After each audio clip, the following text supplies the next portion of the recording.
Okay, let's get started.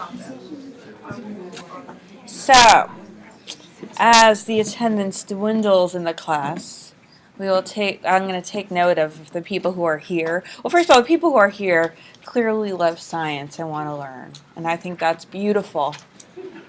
That's beautiful. And I bet you guys are the ones who are going to do well. And those other people are not. Anyways, okay, let's start with some business. Exams, I'm getting through them slowly but surely. Some answers are really scary to me because people really confused. I was kind of like, wow, was I here when I said that? But anyways, overall, people are doing very well. But I think so. The message I'm sending right now with that comment is: if you do not understand a question, come up and ask me.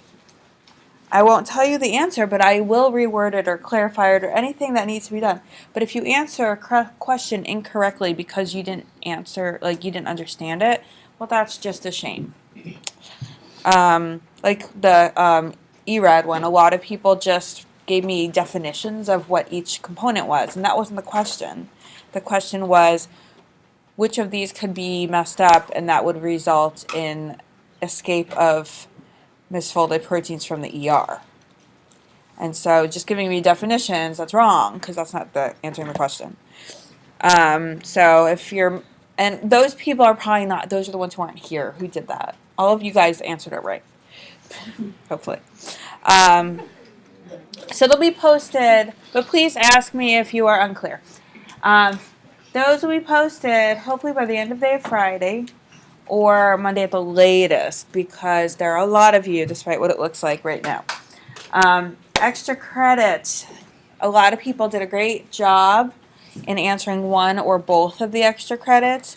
Again, people did not always answer the question. I emailed you if you got 1 point, 2 points. Sometimes I gave you half a point because you put in such great effort and you were almost there that I felt bad for you.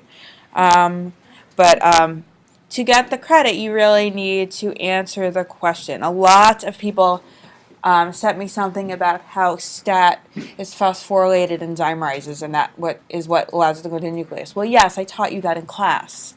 That wasn't the question. So I just wanted to go over that really quickly. Also, I did post 2 papers on Blackboard with the answer, and I almost feel like I should spend a little time teaching everyone how to do research, because what it seems like is happening, bless you, is that people are going on Google and Googling STAT or I don't know what, and just sending me the first thing they find. So sometimes it has absolutely nothing to do with what I'm asking, and that's a waste of everyone's time, especially yours, because, well, what are you really learning? And sometimes people just send me a link, and you have to actually just write something to answer the question. I want a reference. Some people don't send me a reference, so they're just hypothesizing, but that's not how you do it. So I feel like we might need to spend a minute or two. So hopefully, maybe we'll have a little time at the end of class. And it will really just help you guys anyways, because sometimes you'll be studying and you won't know something and you might want to look it up. And this will be a good lesson in how to look things up. But the question was, activation of the JAK-STAT pathway results in dimerization of STAT, which then goes into the nucleus to activate gene expression. Right, so you could see why you might not get credit for giving me that one sentence as your answer, right? Okay, sorry. Think about the import of proteins into the nucleus. What mechanism regulates whether STAT will be nuclear or cytoplasmic, and how does this affect gene expression? Design an experiment to test your hypothesis. So when I say think about import into the nucleus, you need to think to yourself, NLS. Where's the NLS? That was really what the question is. Where's the NLS on STAT, and how does dimerization what is the role of dimerization in exposing the NLS, basically was the question. And how does this affect gene expression? So obviously, so what mechanism regulates whether STAT will be nuclear or cytoplasmic?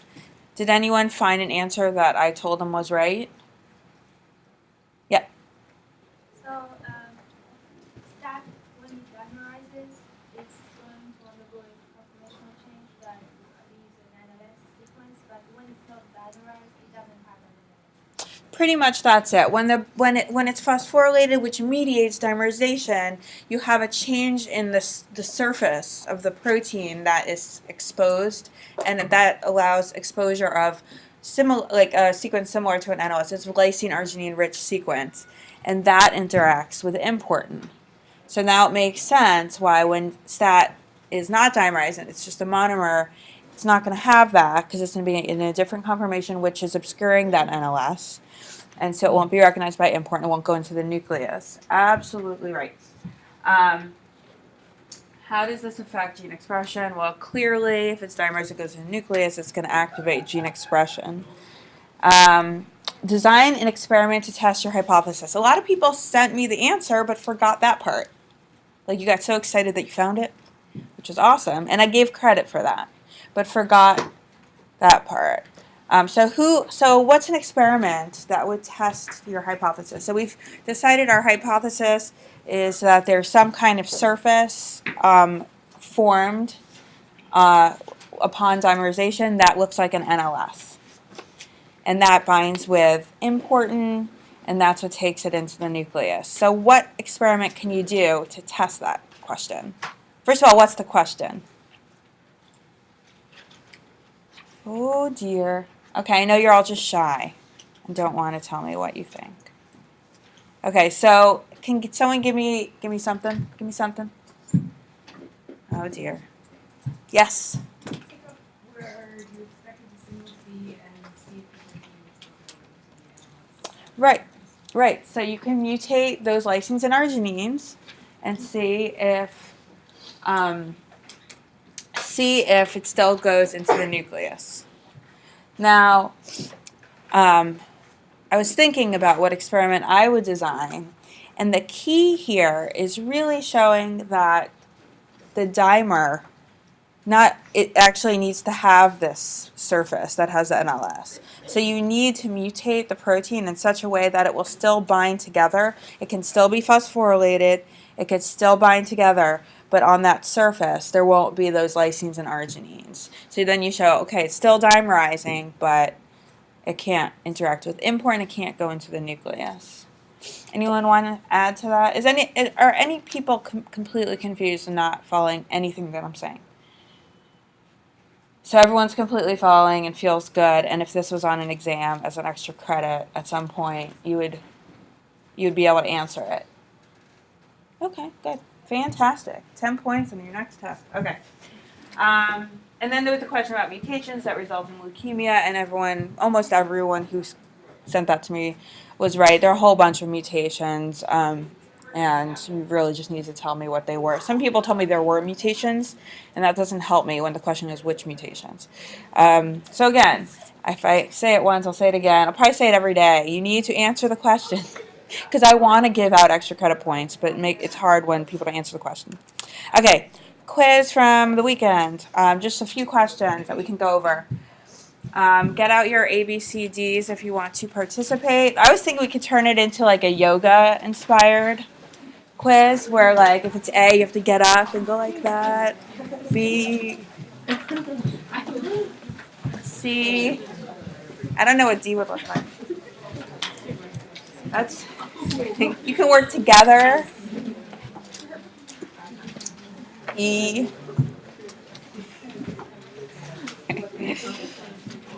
No one wants to do that. Who's taking classes in the dance department?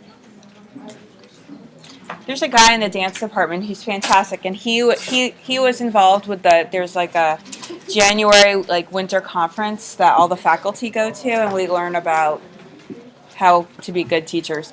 And he started the whole thing with this whole interpretive dance yoga thing. And all the science people were like giggling and scared to do anything. And then you could tell all the theater people were like totally involved. The science people were all like, oh my God, they're making me move. But I thought it was awesome because it's good to get up and move, right? Who wants to sit all day? Anyways, okay. The general role of phosphorylation in signaling is to... I see lots of D's. D's. Good. Actually, the average on this quiz was really good. Most people got between a 9 and a 10, which is low, or 9 or a 10, I should say. Right, so phosphorylation, it creates a binding site for another molecule in the signaling pathway. It recruits an SH2 domain containing protein, which would be that other molecule that we mentioned in A. And it regulates transmission of a signal from the plasma membrane to the nucleus because when phosphorylation happens, another protein is recruited, which then activates another protein and so on until a transcription factor goes into the nucleus. Any questions about this concept? We're going to learn about it. Everyone feeling good? Okay. Signaling is highly regulated and needs to be turned off when it's no longer needed. Select all plausible mechanisms for down modulating a signaling cascade at the receptor level. So this was a select all.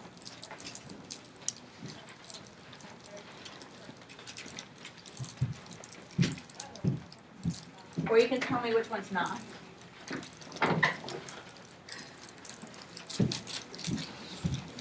Okay, is that a not? Yeah. Okay. I see lots of D's up, and I'm assuming you're all nots. Right, so it's all but not, right? Sequestration of a receptor in an endosome. We're learning about that right now in recitation with the Wnt signaling and GSK3. Degradation via endocytosis and fusion with the lysosome. We learned about that in recitation last week, right, with CD4 and NEF. Activation of a receptor by inactivation. Do you love autocorrect? Inactivation of a receptor by preventing interaction of signaling molecules with a cytoplasmic tail. So sometimes it's not the receptor that's going away. It's something is preventing interaction with the cytoplasmic tail. Yep. Inhibition of clathrin. I was just looking for a D. Okay. Okay, who heard about this morning? Okay, we got one. Has anyone heard of the Nobel Prize? I'm just kidding. You know the Nobel Prize? This morning, this was so perfect because today we're going to talk about GPCRs, G protein coupled receptors. And this morning, October 10th, is that today? I hope so. Two people, Robert Lefkowitz and Brian Kodolka, won the Nobel Prize in Chemistry for studies of GPCRs. So if you're like, she's teaching us stuff that's not even important, now you'll know that I'm teaching you something that's important.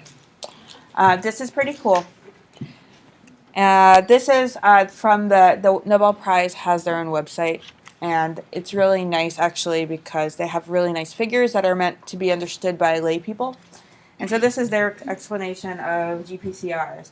These are involved often in a lot of hormone signaling. So here's your plasma membrane. Here's your G protein coupled receptor. There's no G protein here yet. Here's just your receptor. They're usually these 7-pass transmembrane proteins. So you've got your hormone, it comes and it binds. And then there's a conformational change, which recruits the G protein, which has 3 subunits. And it gets activated, and we'll learn about it in gory detail. And then the free alpha subunit goes away and triggers a chain of reactions, which is a signal transduction pathway, and alters the cell, basically changes the function of the cell, and often activates gene expression, and then a new G protein will come along and bind, and then so on. So basically, it's a receptor that interacts with a G protein. G proteins are one of these molecular switches that you guys read about this weekend that interact with GTP and GDP, and so they're on or off based on their GTP bound status.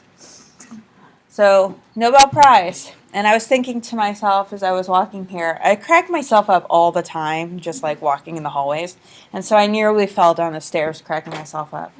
And I was like, oh, it would be so great if I could always have the Nobel Prize work out with my lectures. And I was like, wait a minute, if I had control for the Nobel Prize, would I like try to have it correlate with my lectures? No, I try to get the Nobel Prize. When you want the Nobel Prize, or anyways. So then I thought I was so funny. And then I'm like laughing, and people are like, don't take Dr. Ehrlich, because she's crazy. Anyways. She screams at us all the time and then laughs at herself. Okay.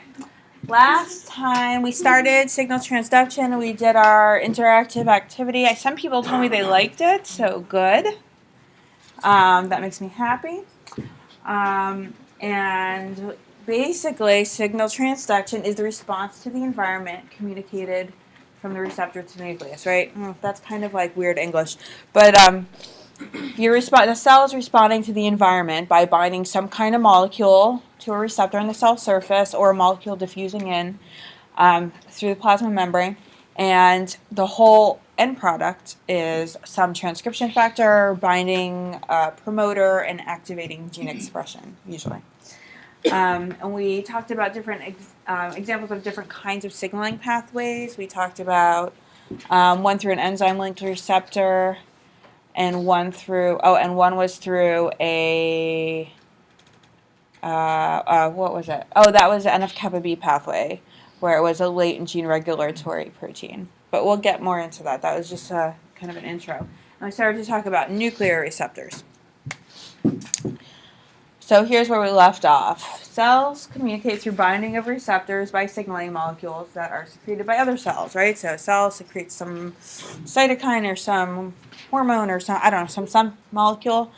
And when it does that, it's doing that for a reason in response to something else, right? And it's trying to tell other cells what's going on. And so that signaling molecule will bind to some kind of receptor, and the whole signaling pathway will start and affect gene expression. And so you can think of signaling molecules in two categories. One would be hydrophilic signaling molecules, and they're going to bind to cell surface receptors and activate signaling that way. And then there are these small hydrophobic signaling molecules that will diffuse across the plasma membrane. Can a hydrophilic signaling molecule diffuse across the plasma membrane? No. Okay, just making sure we're all awake this morning. So these hydrophobic signaling molecules will diffuse across the plasma membrane and bind to a receptor that's inside the cell. It's not in the plasma membrane. There are actually receptors inside the cells, many of them nuclear receptors. So something inside the nucleus that once this molecule gets in there, binds to it, there's a conformational change allowing it to interact with a promoter and activate gene expression. And that's that. Yes. Okay, so some signaling molecules diffuse across the plasma membrane and bind to receptors inside the cell, these nuclear receptors. Examples are nitric oxide, steroid hormones, thyroid hormones, retinoids, vitamin D. Would you say these are all hydrophilic or hydrophobic? Hydrophobic, good. And if they're not, they're probably binding to something hydrophobic. So there could be a carrier protein involved with bringing them in. So here's an example, which is really just an excuse for me to talk about Viagra in class. I talked about this last year, and I thought to myself, well, this is really just the wrong audience in general. It's kind of silly. So nitric oxide gas is produced by endothelial cells and blood vessels, right? So those are the cells that they line your blood vessels.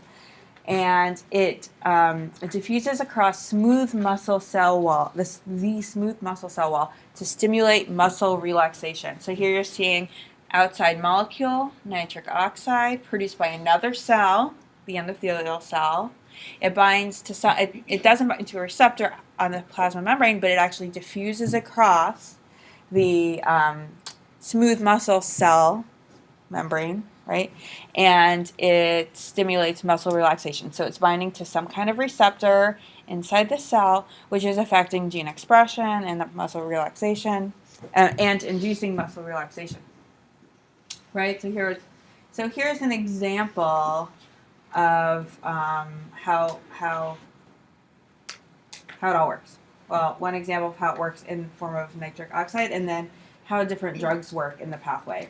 So you'll have a nerve cell which will secrete acetylcholine, which will bind to an endothelial cell, which will activate nitric oxide synthase, which will produce nitric oxide. So that's another signaling pathway, right? Acetylcholine and the acetylcholine receptor. And then you get nitric oxide being secreted. diffuse. It diffuses out of the cell, and then it diffuses across the muscle cell, the smooth muscle cell membrane, and it binds to an enzyme that's involved in um,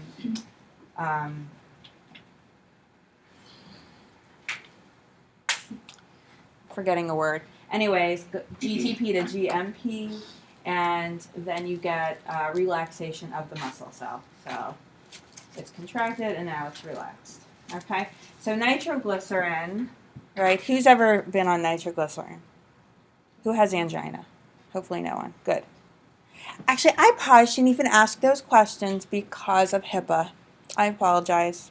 I'm invading your privacy. Don't ever answer questions like that if you don't feel comfortable, okay? There are laws against it. Okay. I mean, I'm not your doctor, but still, I probably shouldn't, I don't know. Don't tell Dr. Snodgrass. Okay. Nitroglycerin,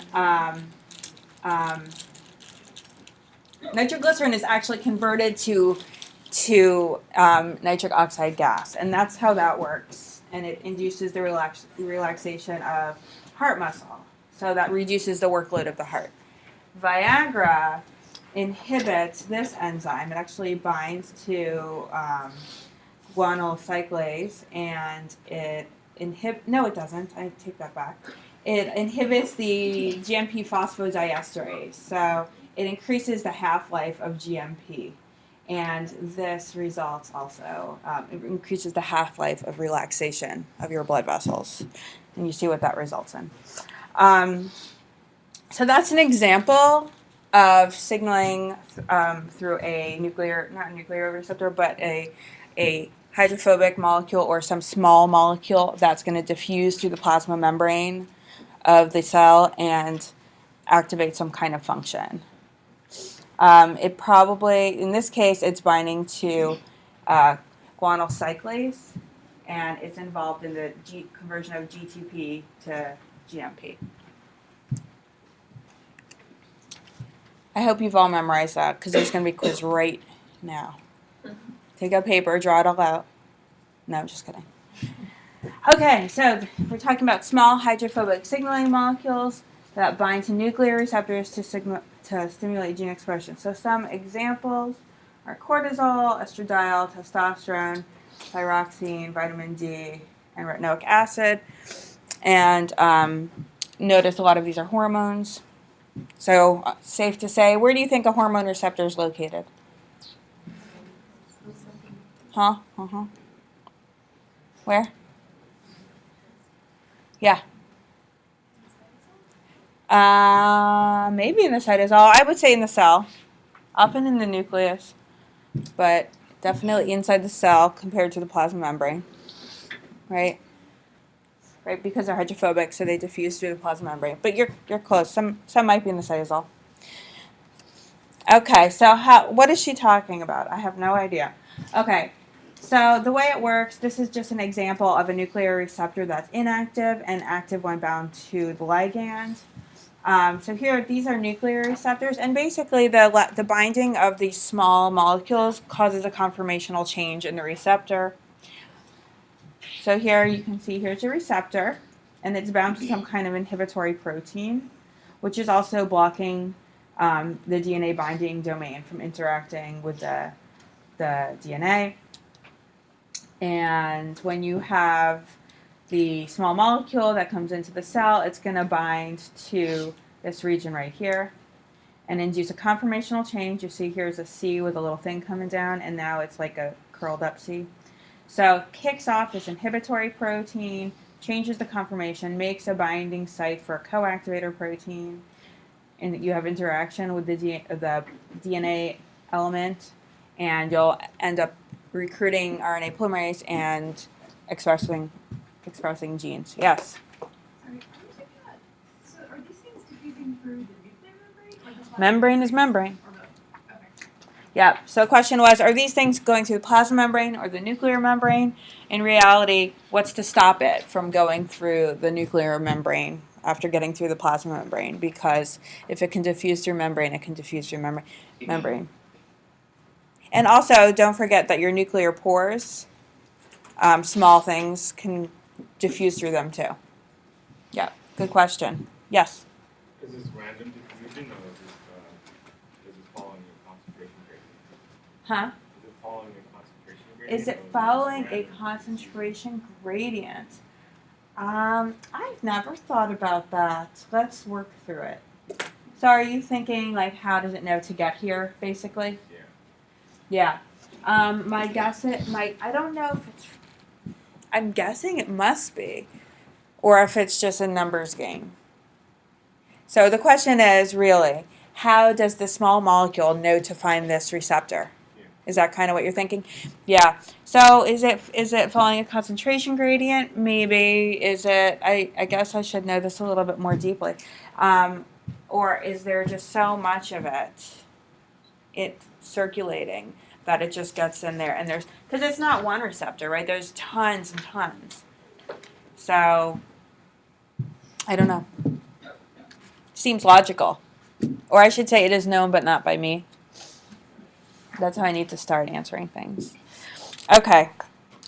So this brings up the concept of domains and proteins. We've briefly talked about it. We're going to talk about it a little more. It was on the quiz.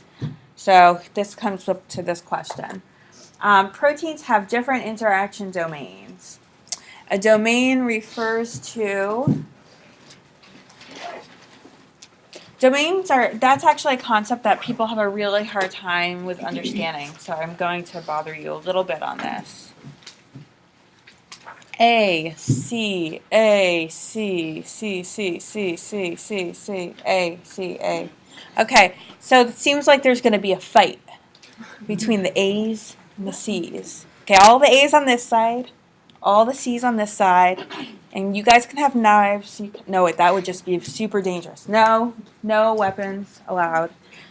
We're going to have a nice academic fight where we'll just call each other names.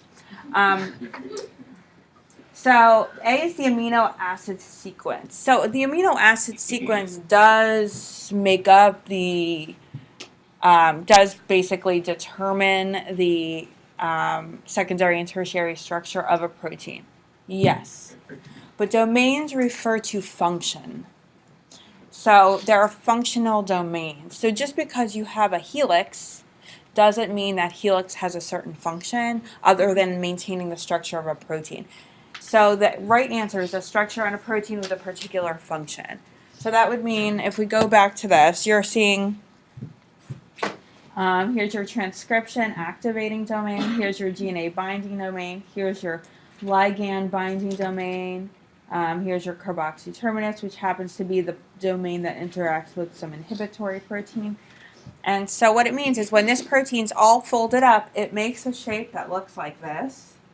And the amino acids that form this surface are transcription activating domain. So it probably means it interacts with an activator protein. And as you can see, it does. Here's the DNA binding domain. So it's going to bind to the DNA. And here's your ligand binding domain. So that's where your ligand binds. Does everyone understand the concept of domains? So every single protein has different domains. If it's a small protein, it might only have one domain, which is fine because it might only do that one thing. Like ubiquitin, it's like 79 amino acids, and it binds to itself pretty much in different ways. So it's not going to have many domains. But proteins that interact with ubiquitins have ubiquitin binding domains. Okay? Any questions about domains? Please raise your hand if you don't understand, or come see me. Because this is a big one with signaling. Okay. So, what are we doing today? 3 classes of cell surface receptors. Okay, so we're done with nuclear receptors. See you later. So now we've got 3 classes of cell surface receptors, 2 which kind of work together sometimes. So there's your ion channel linked receptors. And basically signaling induces some kind of conformational change in the ion channel, so it's either open or closed, allowing the ions to pass through or not. And you see that a lot with what kind of signaling? What kind of signaling results in ion channels opening and closing a lot. Anyone? Neurons, right? Neurons. And so these frequently can be regulated by GPCRs, and those are often involved in that kind of signaling. So here's your GPCRs. Again, Nobel Prize, right? Big deal, big deal. And they regulate. So basically, GPCRs are these 7-pass, usually transmembrane proteins that work with another protein, which is the G protein. So GPCR, G protein linked or coupled. Linked, I think, is old school. G protein coupled receptors. It's a receptor, and its activity is coupled with the activity of a G protein. So there's usually GTP, binding, and hydrolysis. Hydrolysis, that's what I was looking for before. Anyway, so they regulate other membrane proteins indirectly. Then there's your enzyme-linked receptors, and those are the ones we talked about before, the receptor tyrosine kinases and kinase-associated receptors, and they're just these receptors that are usually phosphorylating each other or phosphorylating some other protein upon ligand binding. And so we're gonna, in the signaling part of this class, we're gonna mostly go through these receptors and some major signaling molecules, and then look and see how they all work together. Any questions?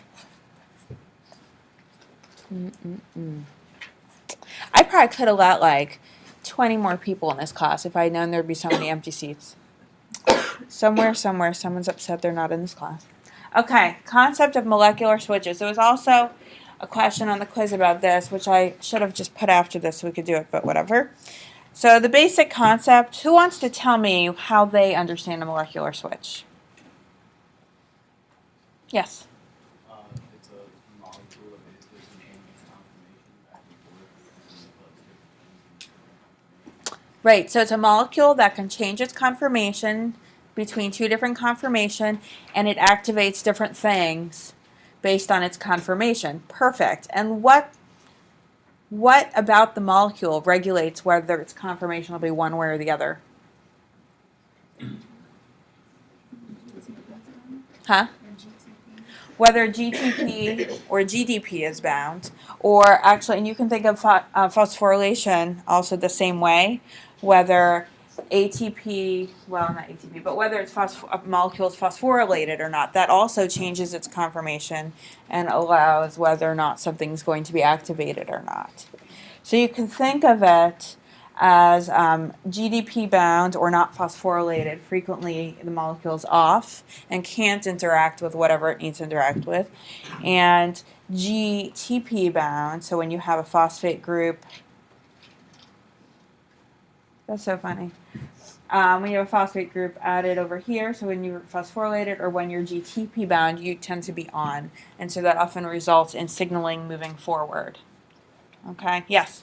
Is that something like Kinesin. Oh, you are hitting all my things that I'm not good at today. Motor protein, we will learn about shortly. When you talk about the movement, the walking of kinesin, is that what you're talking about? Yes. Yes. That is an example of, that's a really nice example. Can you bring this up again when we learn about it? Because I love that example. It took a minute for me to recall it all, but there you've got so kinesin looks something, stop me if I'm wrong, you've got this stalk and then almost like these feet, right? And they move, they actually move and walk along the microtubules.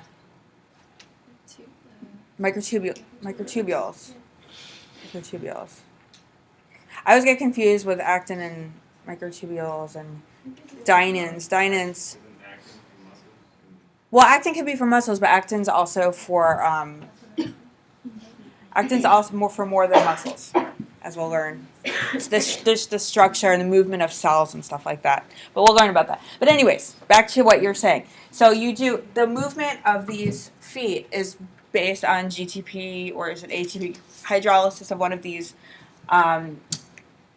cofactors, and what you actually end up having, you have this this molecular switch, and it's like, and I've talked about this in some way with some people in recitation, but it'll be shaped one way with GTP, and with GTP hydrolysis, you'll actually have movement, right? Because GTP is like, let's say this big. Let's say GTP looks like this, right? Because there's how many phosphates? GTP, triphosphate. And so is GDP bigger or smaller? Right. Right.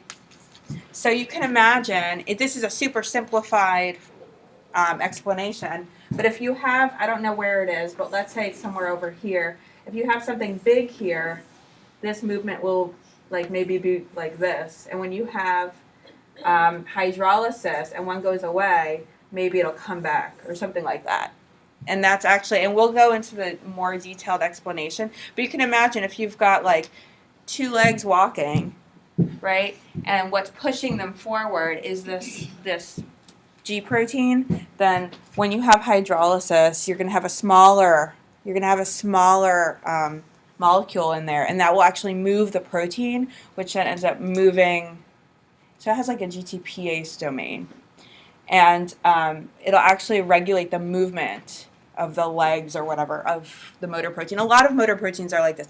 And I forget if it's kinesin or dynein or one of them is very clear how that works. Thank you for bringing that up. Can you please bring it up again when we talk about it? That's, I think, the next unit that we cover. Yes? So I'm confused. So is it when you have GTP, it's like a bigger stride if you're walking in G? Well, don't worry about, yes. It's not that it's a bigger stride. It's that movement, that open close is regulated by the size of whether or not GTP or GDP is bound, because it's actually a different shape. So it's going to shrink, it's going to move inwards with GDP. Okay. Yeah. Okay. But we're going to go, don't even write any of that down because we haven't learned it yet. It's an example, but I like the example because it brings up that concept of a molecular switch and how a protein moves. It physically moves because of the GDP or GTP that's bound. Like I know in the past, you always think GTP active, GDP inactive, and you don't know why. You just remember that. But if you think about it, it actually is causing movement of a protein, conformational change of a protein. And so that's a very nice example that we'll have to use later to tie it all in. Okay, did anyone follow that a little bit? Okay. Okay, so let's move forward.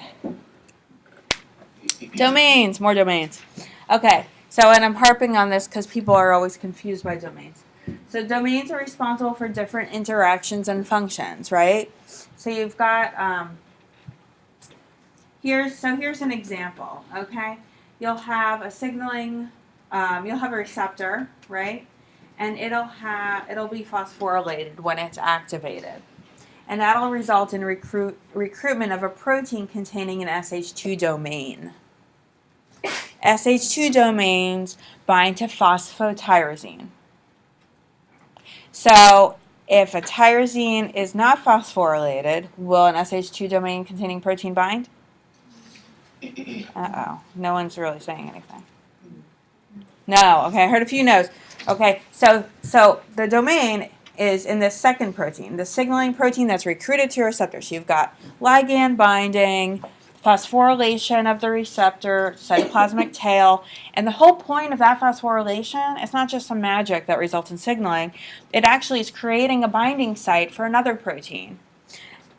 And that other protein contains an SH2 domain, because SH2 domains bind phosphotyrosine, and it's the tyrosine and the cytoplasmic tail of this receptor that's phosphorylated. And so then you'll get phosphorylation of some other protein that's recruited, and then it'll recruit another protein, and then the phosphorylation of another protein, which will recruit another protein. And that's a lot of what's happening, is this constant phosphorylation, which creates a binding site and recruits other proteins. And then you've got this traveling of the signaling pathway, this signal along this pathway to the nucleus. Anyone still confused about domains? Or is it so obvious you wonder why I keep talking about it? So obvious? Should I win a Nobel Prize for this lecture? Okay. here's a practice problem. We'll spend a few minutes on this. So you're studying a protein that is expressed by a newly identified virus that infects frogs. Who likes to study frogs? I actually had a student last year who studied frogs, so she really appreciated this. No one? No frog lovers? Okay. Anyways, expressed by a newly identified virus that infects frogs. Distractor. When this is on an exam, you ignore that. You just say to yourself, you're studying a protein expressed by some virus. Okay. You have the protein sequence, and you run a BLAST search to learn more about the protein's identity. Now, does everyone remember what a BLAST does? Who does not know what a BLAST does? Because I will explain it. On an exam, you can say to me, what's a BLAST? And I would explain it. You run a BLAST search to learn more about the protein's identity. The search returns a number of proteins, including one with 98% identity that has kinase activity and an SH2 domain. What hypothesis can you form about your known protein? And how can you experimentally evaluate your hypothesis? Okay, so before I tell you to talk about it with your friends, does anyone have any question about what I'm asking or anything? Is anyone wondering how they should try to tackle this protein? How do you tackle your protein? Hey, what was the result of the fight that we just had between the A's and the C's? Did the C's win? Okay. Just to remember. Okay. So everyone understands. So talk to your neighbor if you have one. If you don't have one, find one. And you have a few minutes to talk about this, and we'll reconvene.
Okay, guys.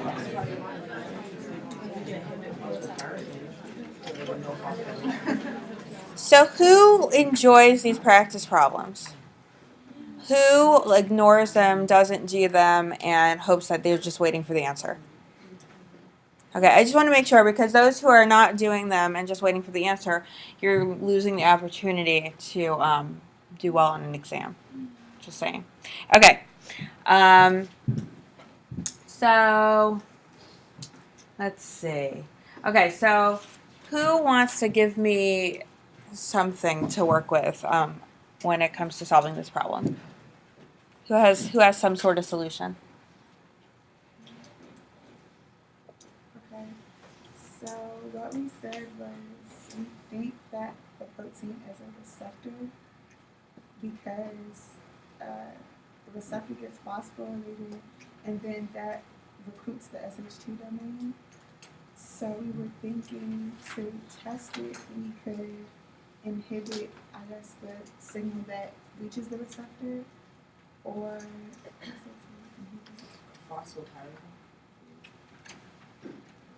Okay. So I think you guys got turned around a little bit, but you were on the right path with signaling. Yes. Yeah, over here, since he has kinase, we thought it was an enzyme. So some kind of enzyme-linked receptor. Okay. Anything else? Yes. We just said that maybe you could change the, I'm going blank on what we said, is the structure of the,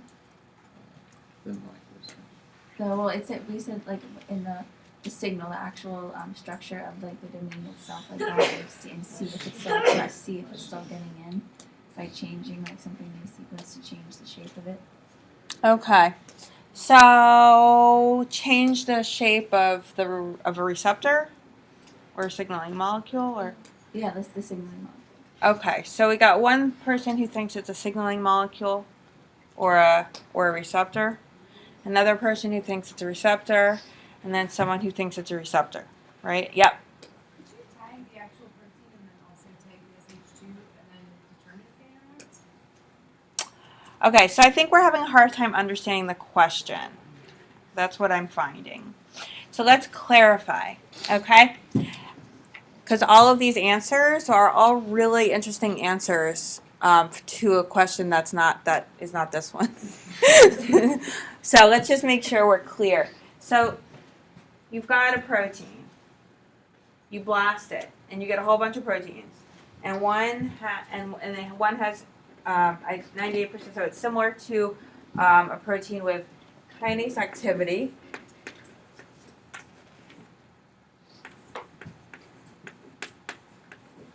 And it has an SH2 domain.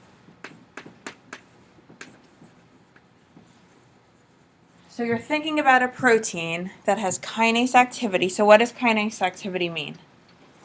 It phosphorylates. So this can add phosphate groups, right? And it has an SH2 domain, which means it can what? It can bind to what? Phosphotyrosine, right? Phosphotyrosine. Okay, so you're thinking about, so you know you have a protein that has that can phosphorylate things, but can also bind to phosphorylated things. Okay? Okay, so based on that, yes. So does it mean that it's going to be a protein that can bind to a receptor that is phosphorylated? So something like a G protein? Maybe. There's no right answer. There's only a logical argument. So right, because this is a made-up question, right?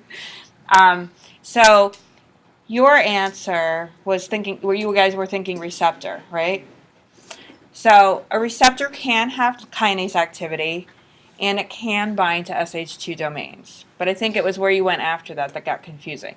Your answer that it was a receptor, an enzyme-linked receptor, is also plausible, right? Because an enzyme-linked receptor would somehow be interacting, well, actually, if it was a receptor tyrosine kinase, which has intrinsic activity, then it would have kinase activity and bind to something that's phosphorylated.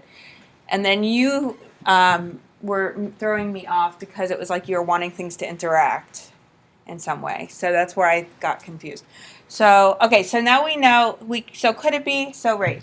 So we have your cell surface. When you approach these problems, drawing always helps. If you try to just think about it, sometimes you confuse all the parts, right? So now let's say we decided it's a receptor tyrosine kinase, right? There's a receptor, which we're going to learn shortly, has intrinsic kinase activity. So it has kinase activity in some domain. So it has the ability to phosphorylate something, right? Maybe it will phosphorylate itself. Who knows? And it has an SH2 domain, which means it can bind to other proteins that are phosphorylated. So maybe I don't know. So maybe it's going to phosphorylate some other signaling molecule. So we'll call it S1 for signaling molecule 1, which will then be recruited up here to your SH2. So let's get rid of that. Here's your SH2. And then it will bind here. That's a plausible thing. So let's say it's not a receptor. Let's say it's S1, right? Why can't it be signaling molecule 1? Some signaling protein that will phosphorylate the receptor and then bind to it, right? So I just want you guys to be able to think about the different components of a signaling pathway and be able to logically understand. Really, this question was all about trying to determine whether you understood what an SH2 domain was and understand that it's something within the protein. Okay, we're running out of time. we can experimentally evaluate it on Friday.